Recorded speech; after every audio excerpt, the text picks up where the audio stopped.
Un poquito a quebrar el hielo, aunque ya con la comida creo que hay una convocatoria bien bonita.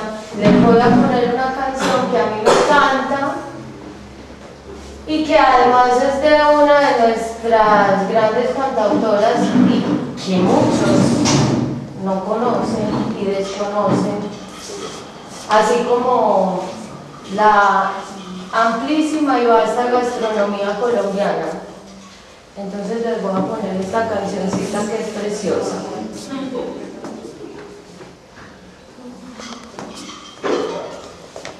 Pero no sé si tenemos sonido, entonces vamos a ver si se escucha.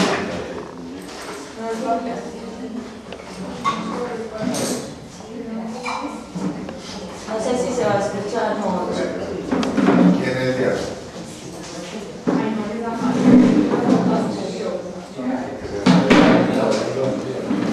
Pero no se escucha. ¿No se escucha? Ah, sí. Sí.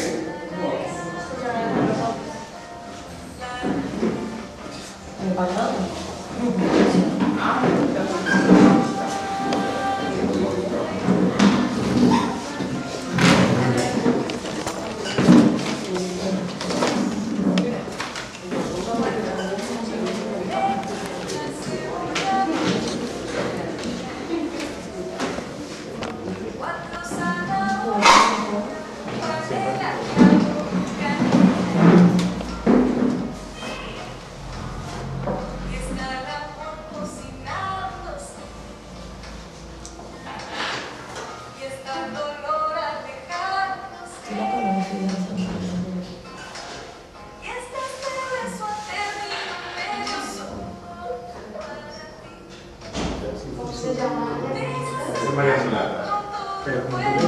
Ella se llama Marta Gómez y el título de la canción es Receta.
Bueno, primero que nada, pues muchas gracias Alejo por invitarme. Es un placer venir a conversar con ustedes como de lo que a mí más me gusta hacer en la vida, que es cocinar y hablar de la cocina.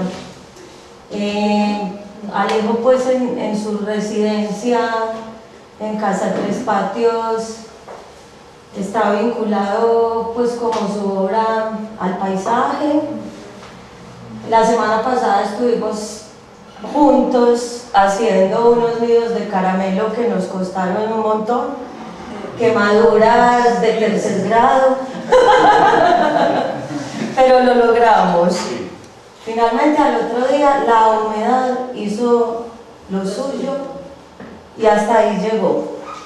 Entonces, bueno, hoy seguimos compartiendo como con Alejo esta experiencia tan bonita que nos une desde muchos lugares, desde la amistad, de alguna manera también desde la admiración por lo que ambos hacemos y como por nuestras pasiones fundamentalmente, ¿no?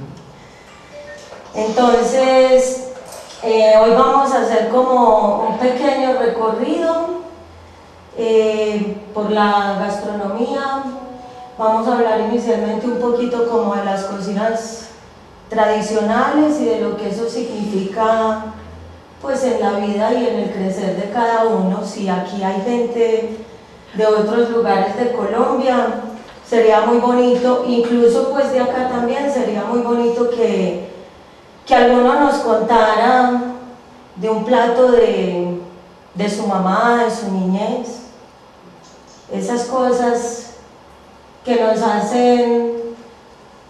hacen vincularnos a la gastronomía desde la parte más bonita, que son las evocaciones como de la felicidad, digo yo. Entonces,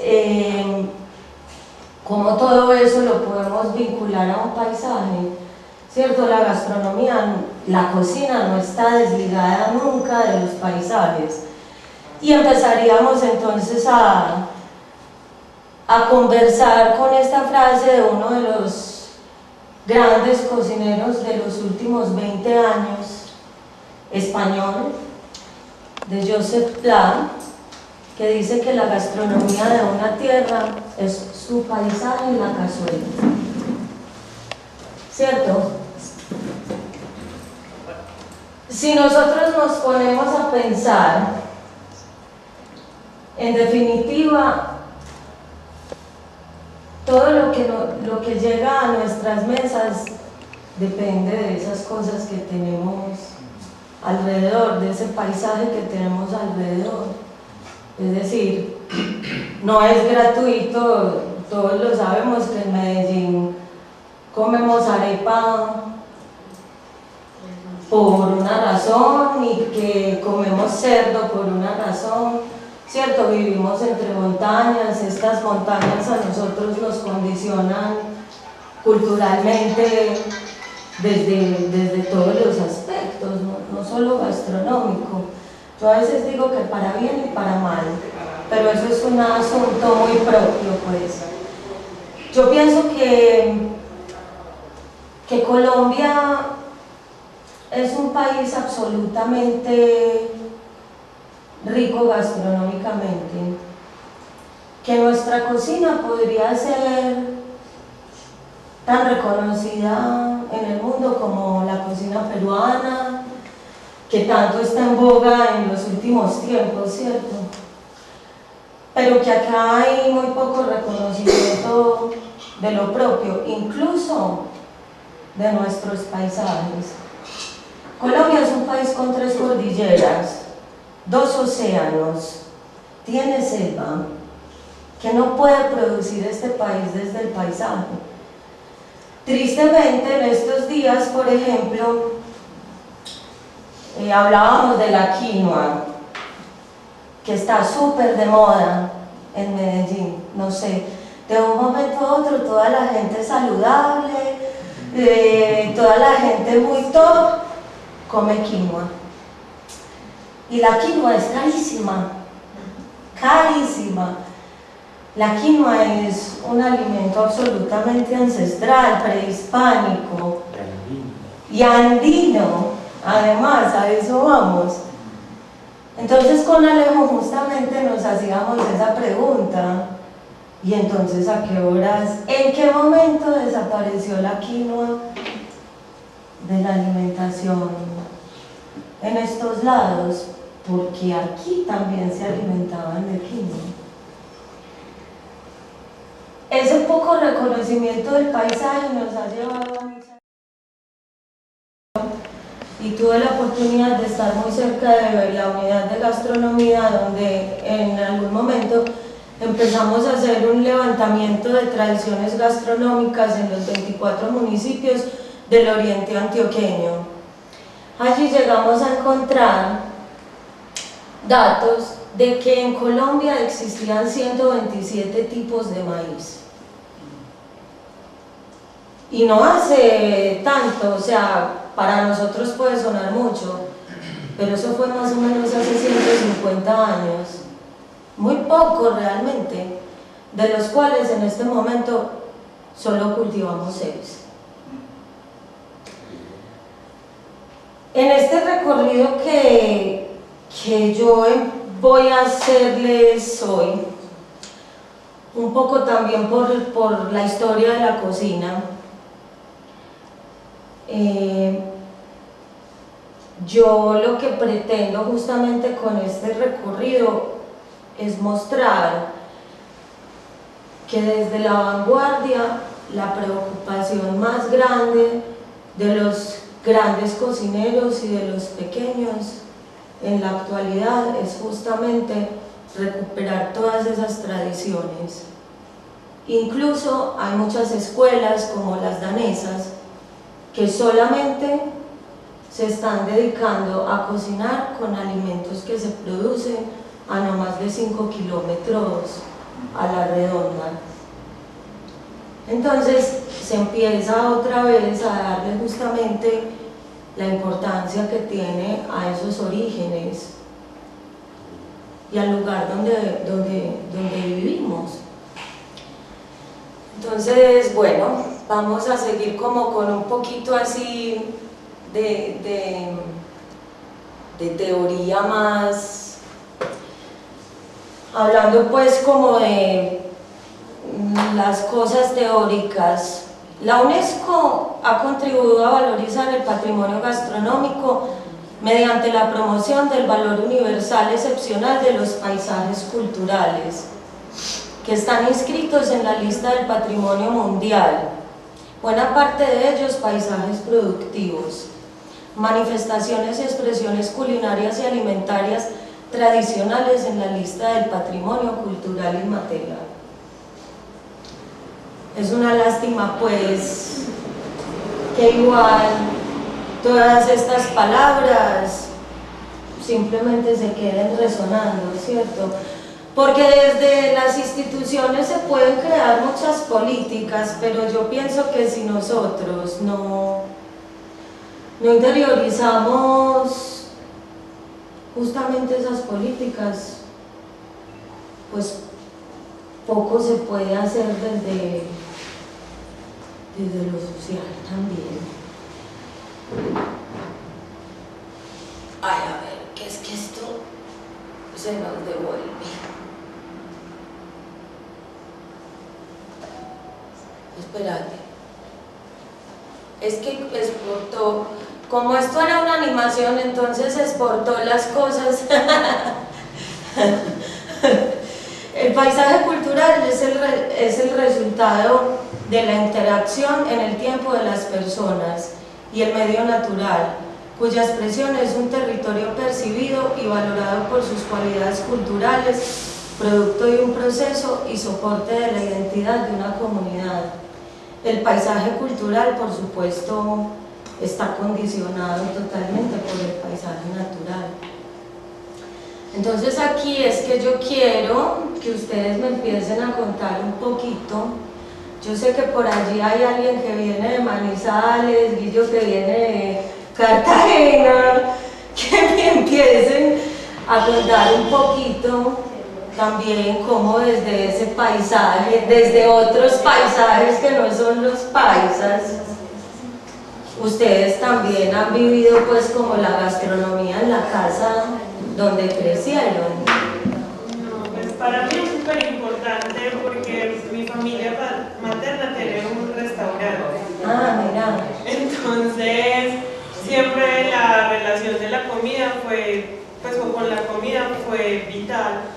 En realidad como que siempre llegar del colegio con todos los primitos a la cocina del restaurante, porque ya nos daban pues como el algo o el almuerzo, la relación con las señoras de la cocina, mi abuela, pues no sé, siempre era vital y sigue siendo vital ahora desde la comparación. Entonces ahora que vivo acá en Medellín, todo el tiempo estoy buscando es como los sabores de allá. Aquí es todo muy distinto, el banano me sabe diferente, el aguacate no es igual, las naranjas son como, pues para mí como pasmadas, la presentación de los platos es distinto, los frijoles no tienen plátano. En Caldas los frijoles, en Manizales los frijoles tienen plátano verde partido con la mano, con la uña. Con la uña. No con la cuchara, ni, o sea, es como otra cosa, es otras comidas. No, yo creo que la comida para mí es lo más importante, incluso como más importante que otras cosas, como con las relaciones que fui construyendo a lo largo de la vida a partir de eso. ¿Y qué cocinan en el restaurante de tus papás?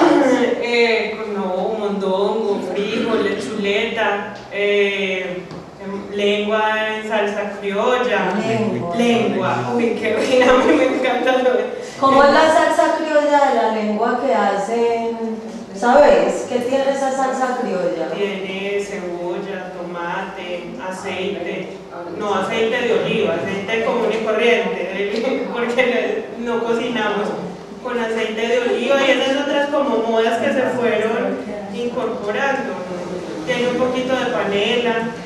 La salsa criolla. Sí, tiene un poquito de panela como para que vaya espesando, para que le dé como otro sabor, otro color. Además ese dulcecito, como ahorita decía, que se entendía muy bien con la lengua. Entonces, para mí es muy chistoso.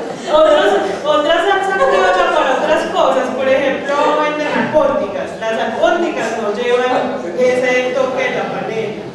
Entonces ella fue como diseñando, el restaurante era de mi abuelito, pero la que diseñó como todo el menú y todas las cosas, las recetas eran de mi abuela, pero nunca las escribimos además, fue todo, es todo súper oral, todos nos aprendimos. Claro, claro, es que esa es una de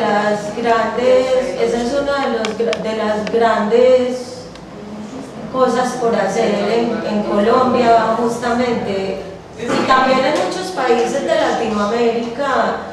Y es que es tradición oral que no se escribe, entonces si se mueren las abuelas y las mamás, muere la receta, muere la sazón, muere el sabor, y pues como ya cada vez cocinamos menos, terrible. Diana, hablando ahorita como de abrir la colada sin yo quererlo. Y pensando la cocina con el paisaje, es que definitivamente yo vengo a la costa, vengo de Cartagena, llego a Medellín, vengo del espacio abierto, donde tú tienes el infinito mar, donde no hay límite, me vengo a meter a esto, a encerrar, a esta batea. A ver, vengo a encerrarla entre montañas. Y una de las grandes diferencias y de las grandes cosas que yo sentí cuando llegué y que me hacían falta, hoy día ya no, llevo muchos años aquí, ya me acostumbré, era la cocina y la sazón. Porque yo siempre lo he dicho y siempre lo digo con mucho respeto, los paisas no comen sino arepa, frijoles y arroz. No. La gastronomía básica paisa es arepa, frijoles y arroz. Y carne, carne, cierto, pero no hay mayor variedad. Y entonces uno ve la construcción de la bandeja paisa y ya entendemos el porqué, yo creo que todos sabemos el porqué de la construcción de la bandeja paisa recargada de proteínas y de un montón de cosas. Claro, para poder subir estas montañas, para poder construir y para poder colonizar, necesitaban un montón de energía, de proteína, porque claro, la colonización era tumbar para construir, necesitaba fuerza. ¿Y qué se lo daba? Esa cosa recargada. Cuando uno vive en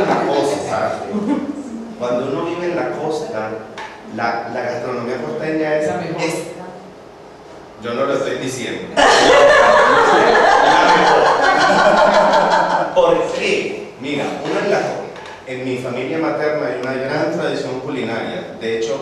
hubiese traído. Mi mamá cocinó toda la vida, hacía cursos de cocina y en un cuaderno de esos de antes, de cuaderno, escribía las recetas y hacía una cosa muy bonita, cogía las revistas y hacía recortes. Hiciera un postre, entonces recortaba el postre y lo pegaba en la receta, que lo debía haber traído, después te lo muestro.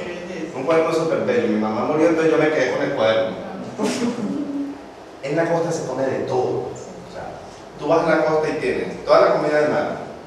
Yo no sé aquí en el campo si comen animales de monte, pero en la costa se comen todos los animales de monte.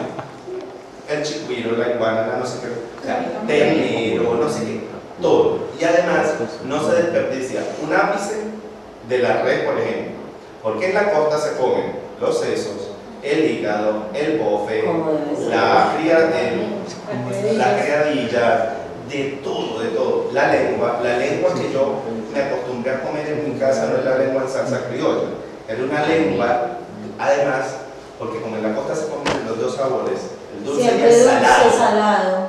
Entonces la lengua en mi casa era una lengua adobada en cerveza con Coca-Cola o panela. Y la costa cartagenera que también se hace con panela y con Coca-Cola. Entonces uno en la costa se acostumbra a comer, o sea, la gastronomía es amplísima. Y mira que el paisaje es eso. O sea, claro. En la costa tienen la amplitud de todo y la gastronomía es extremadamente amplia. Entonces el hígado no es solo el hígado, hay una sopa de hígado. O sea, hay una cosa que se llama higadete, que es un hígado, que es una sopa de hígado con una sopa negra que se hace con plátano maduro. O sea, hay una gran variedad de comida y toda la comida de mar, toda la comida de monte. Tiene sus pecados la comida costeña, ¿no? Es grasosa, llena de harinas también, porque entonces no solo la papa y la yuca es la papa, la yuca, el ñame, los plátanos en todas sus variedades. Entonces mira que es una cosa amplísima. Obviamente también tenemos toda la influencia negra, mucho más en Cartagena, ¿cierto? Donde toda el 60-70% de la población es negra. Y esa composición grasosa de la comida costeña es africana, ¿cierto? Entonces mira que cuando uno quiere funcionar las dos cosas, mira, nosotros aquí estamos encerrados por la montaña, una gastronomía muy reducida. Incluso hasta la mente paisa es muy reducida. Mira, sí. No es que los paisas son, o sea, no es mal dicho, los paisas es Medellín es la berraquera y Antioquia es la berraquera y después de esto no hay nada. Claro, si uno todo el tiempo tiene el horizonte cortado por una montaña, más allá de esa montaña, no hay nada, esto es la berraquera. Y mira que el paisaje finalmente marca todos los aspectos de la vida, tanto que la gastronomía también está marcada por eso. O sea, tú vas a la costa, en cualquier sitio de la costa, si no haya mar, tú comes comida de mar. Y encima de todo, toda la comida de monte y todo lo que se come en la costa, porque se come toda la influencia árabe, toda la influencia árabe. Y la indígena. Claro, mira toda la comida árabe. O sea, ¿por dónde entran los árabes a Colombia? Por la costa. ¿Dónde se establecen? Claro, entran por el puerto Alejo, porque Barranquilla era el puerto, pero ¿a dónde se van a establecer? Se van a establecer a la sabana cordobesa, porque era lo más parecido, ¿cierto? Se van a establecer a la sabana cordobesa y de ahí se reparten. Algunos se quedan en Barranquilla, que es donde hay una comunidad árabe muy grande, pero la gran mayoría va y se establece en toda la sabana cordobesa, porque era lo árido, lo seco, lo caliente, lo sudoroso, y toda esa comida también, o sea, todas esas entradas, obviamente es la costa, es el puerto, y por el puerto entra todo. Mira el paisaje como va marcando todo el asunto gastronómico también. Y si nos vamos más allá, entonces empezamos a encontrar un montón de cosas en Colombia, por ejemplo, todos estos cocidos santanderianos. Oso venía que es del altiplano.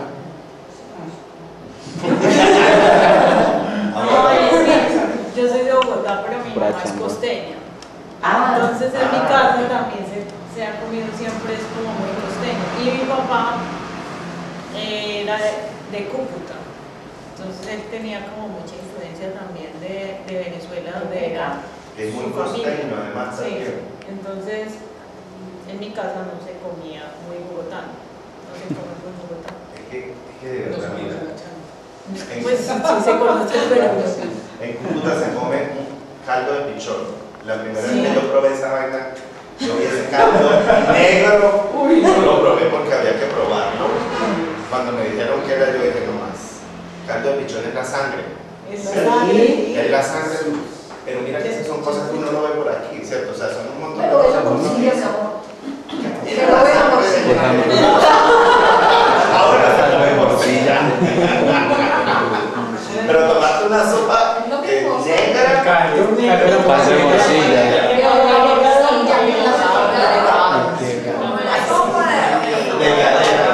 Delicioso. La morcilla pues es una de las grandes herencias que nos dejaron los vascos. Ah, los vascos.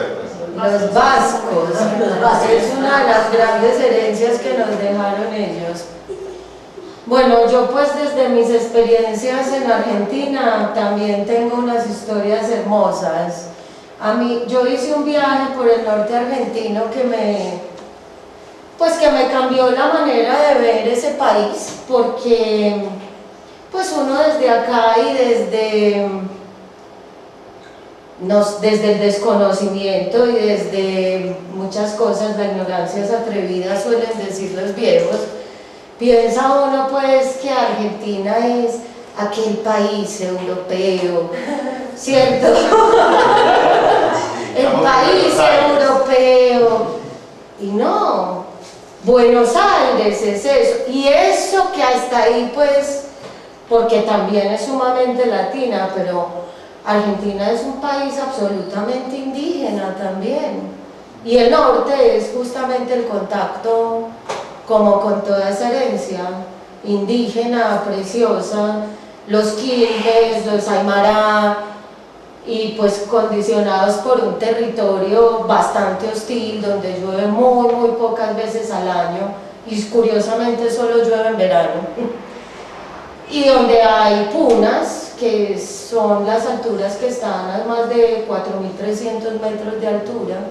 Entonces, por supuesto, allí, ¿qué hay para comer? Calabaza, papas, llama, que es exquisita, y muy saludable porque la llama no tiene casi grasa, entonces es maravillosa. Y ya más para abajo en la Argentina, pues empezás más para abajo, más, porque estamos en el norte, más abajito, empezás a encontrar pues toda la cocina patagónica totalmente opuesta a la del norte, porque es sumamente grasosa, con animales de caza, pues entre ellos el cerdo salvaje, que es delicioso, muy grasoso. Si a alguien le gusta el cerdo, el sabor del cerdo, el jabalí es como la 20ª potencia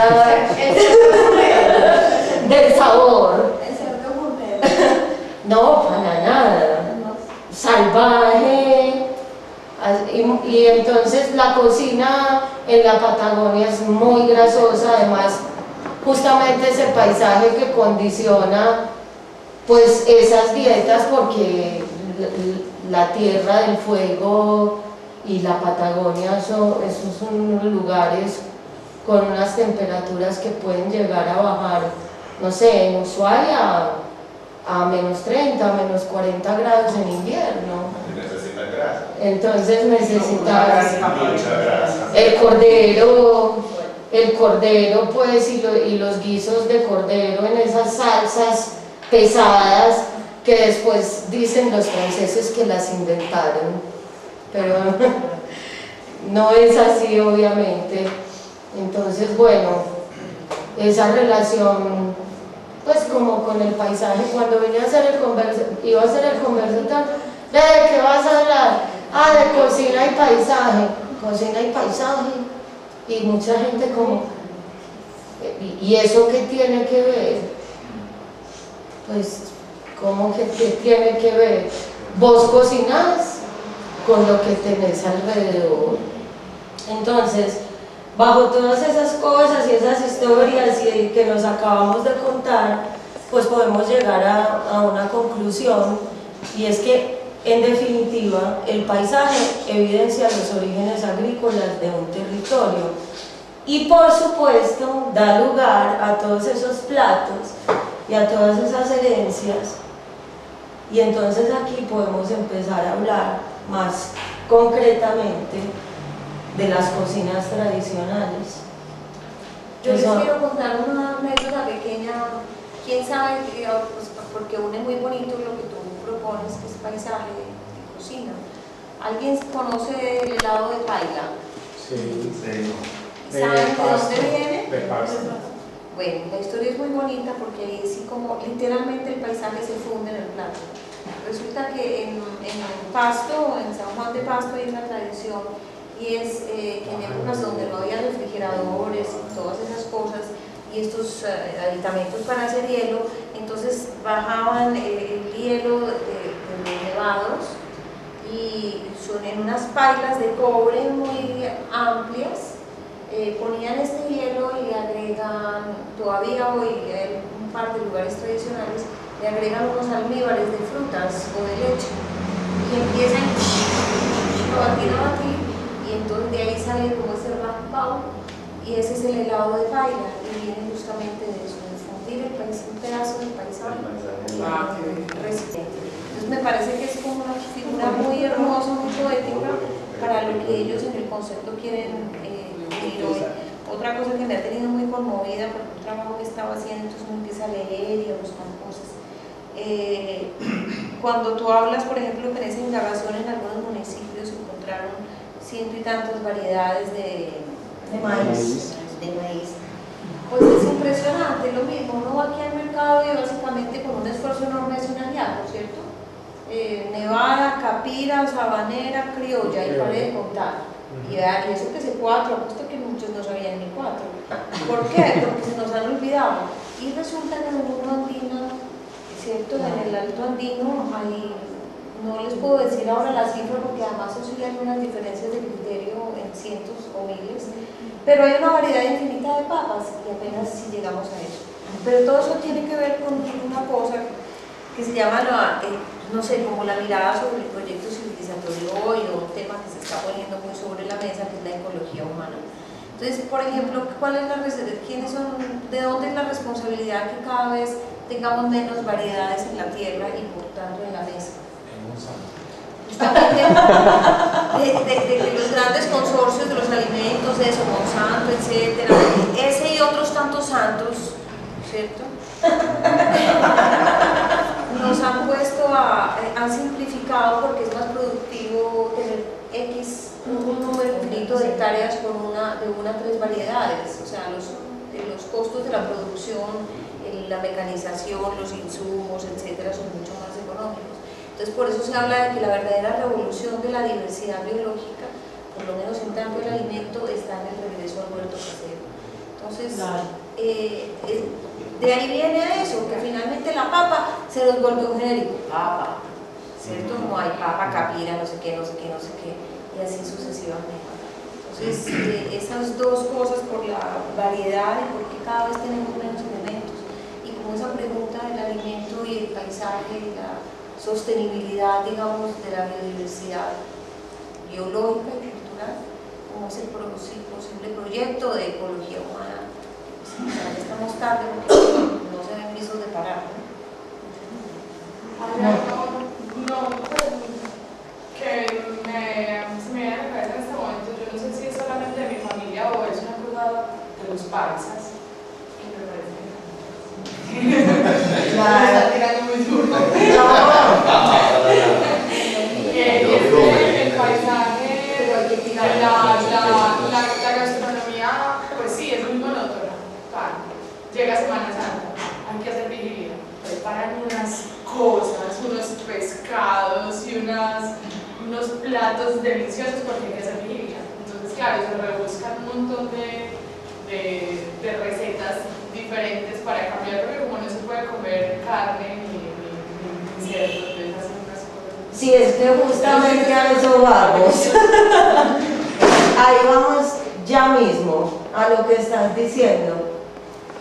Pues porque hablando justamente de estas cocinas tradicionales, entonces empezamos a mirar que en estas cocinas hay pues como 3 características principales que definen eso. Y es que en definitiva estas cocinas son el resultado de un larguísimo proceso histórico y que además es colectivo. Yo no me acuerdo, pero hace poco leí a alguien que decía que el ser humano se diferenciaba de otros animales no porque pensaran, sino porque cocinaban. Cocinando es que aprendió a pensar. Y además ustedes han oído que si como camina cocina.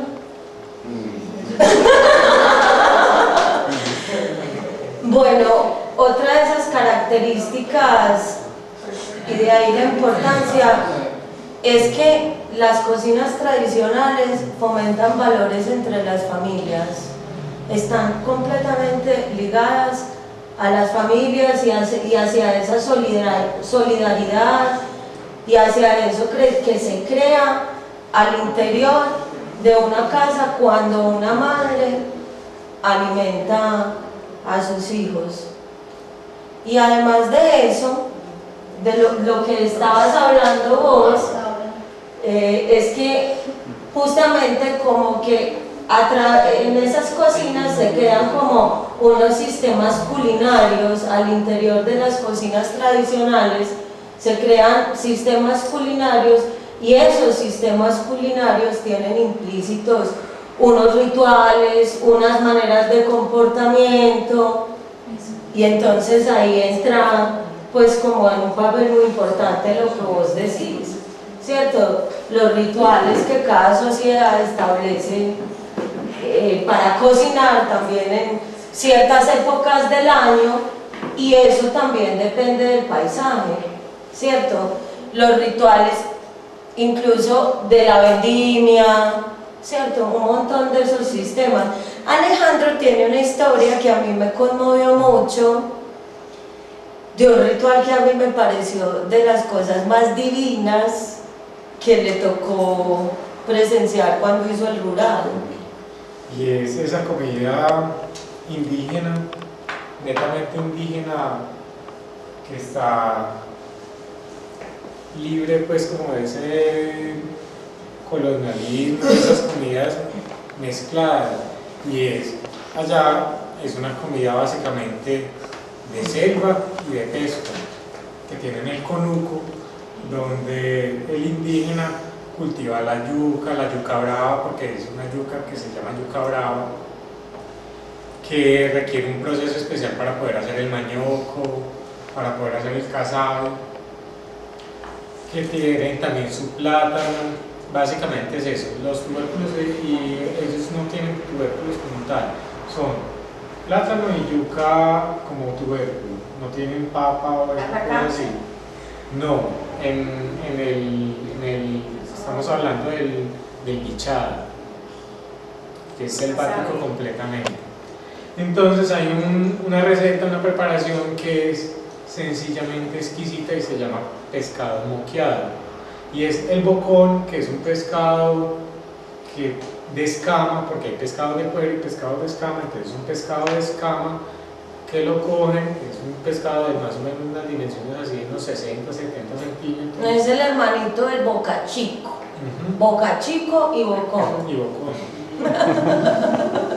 Sí. Y ellos simplemente lo que hacen es que le tejen un vestido al pez en hoja de palma, y se teje, se le hace un vestido con escama, y no se descama el pescado, simplemente se limpia, se le sacan las vísceras y eso, no lleva absolutamente ningún tipo de aditamento, ni sal, ni condimentos, no, es el pez como tal, se le teje ese vestido y se pone a cocinar, es al humo. Entonces él queda alto, se hace unas camas y se pone a cocinar todo el día, dura todo el día al humo. Entonces eso es sencillamente pues exquisito. Lo acompañan de casabe, mañoco y de ají. Pues la gastronomía de nosotros, el ají es una especia que no es solamente de los mexicanos, de los peruanos, es un condimento americano, es andino por excelencia, sino que nosotros lo fuimos relegando, pero los indígenas lo siguen teniendo dentro de su gastronomía, está muy vinculado, tanto seco como húmedo. Ellos lo secan, lo pilan con sal, el seco, y el húmedo ya lo mezclan con cortezas de árbol, con cabezas de oliva, con semillas, con otras cosas, y estos son unos envases llenos de unos caldos ahí no muy agradables visualmente, pero que saben pues exquisito. Entonces este pescado se come pues y es sencillamente delicioso. Ya lo que queda de ese pescado, al otro día hacen otro plato, y es como con esas sobras y eso, se llama el pisillo de pescado, que es como pisillo, entonces es como ya desmegajado, una cosa así, y es otra cosa, ya como en guisadito así, pero es como lo que queda. Esas son de las experiencias gastronómicas de la selva. Aparte de las frutas que hay allá, que son frutas que aquí no llegan, como los caimarones, el copo azul. El copo azul es otra cosa así. El arazá. La copona. El arazá, que también es un familiar de la guayaba, que es muy aromático. Y las hierbas. Entonces son regiones, y en la medida que uno recorre este vasto país, en la medida que se prueban las comidas, también se conoce el paisaje. Bueno, por ejemplo, con los ajíes varían mucho en las distintas regiones de Colombia. En la costa lo utilizan para las sopas. En Bogotá hacen un ají con sal, que no se lo comen no por el picante sino por la sal, es impresionante. Acá es más como el encurtido, que se utiliza más como para las empanadas de iglesia y eso así, más no como en otro tipo de preparación, no. y es muy particular, porque a uno siempre que va afuera, a mí siempre me preguntaban, en Argentina, ¿en Colombia comen muy picante? No. Siempre el picante es como una adición. Cierto, algo a gusto, no es que las comidas sean picantes. En el Ichas hay una sopa que es la fariña, que es con la yuca brava y el mañoco, le echan el pescado y le echan todos los ajíes. Es una sopa muy picante, pero es una gastronomía netamente indígena, pues. Sí, está muy concentrado, digamos, en la Amazonía, en realidad. Sí, todas esas son una... O en las aisladas comunidades indígenas que aún quedan, digamos, en Nariño. Bueno, y en general en todas partes donde hay más población indígena hay un poquito más de consumo de ají. De hecho, no sé si ustedes saben que todo lo que conocemos hoy, que además es uno de los productos que uno siempre añora de España, por ejemplo, o del Mediterráneo, digamos, son los pimentones. Sí. Y todos los pimentones que existen, de todos los tamaños, los dulces, los medios, todos provienen de los pimientos o ajíes americanos. Claro. Cuando vayan a Bogotá van a la Plaza de Palo Quemado, y hay un puesto solo de ajíes. Eso es maravilloso, solo ajíes. Encuentran mucha variedad, frescos, en encurtidos, secos. Ay, qué rico. Eso es así. Tostado también, es muy rico, ¿no? Hay un puesto netamente de ajíes en la Plaza de Palo Quemado en Bogotá, para que vayan. Eso es recorrido gastronómico. Sí, pues los mercados, justamente. Los mercados. Ahí en los mercados es donde justamente ves el paisaje. Pero justamente todo eso que ustedes hablan de esa avenida en